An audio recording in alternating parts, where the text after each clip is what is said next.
What I'm saying is, Jesus, God, it's not about the names and how we correlate what we think they are. It's a heart posture. Like Jesus, of course, throughout time, the name was changed. But Jesus was a man who truly lived the life of a prophet. A man who came to teach and guide people down the right path to find love, enlightenment, and God. And happiness. Happiness. Right? But over time, they changed the name just to create a lot of confusion. Just to get people in a box where it's like, okay, do I say Jesus or do I not say Jesus? It's not about the name. It's about who Jesus actually was.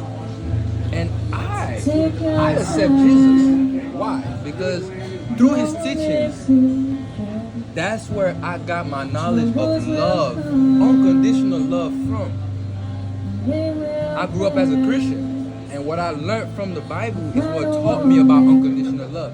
Though at some point I had to separate myself from religion to kind of like cultivate my own belief on God. But it all goes back in a circle. You are Jesus. He is Jesus. I am Jesus.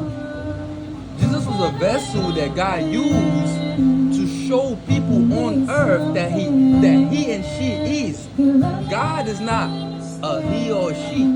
God is neutrally energy of creation. Right? And then man found a way to describe God through Jesus. What did Jesus do? Jesus was almost perfect. He had no blemish.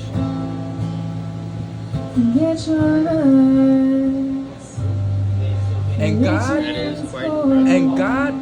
is like a Jesus 10.0.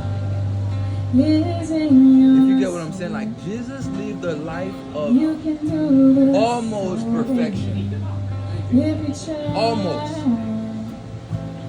But at the same time, he chose to be sacrificed to show the work of God, because it's like a lot of people don't believe in things unless they see. Word alone is not enough for certain people. What about the air? That's what I'm saying. Some people don't. The electromagnetic field. The energy of just of life. People do not. Somehow they think man has created all that, not God. People fear man more than they fear God. And it's not even about fearing God. It's just a blink of time that we're here. Almost as sand moving on the beach. Why would we be scared of anything? God didn't create us to have fear.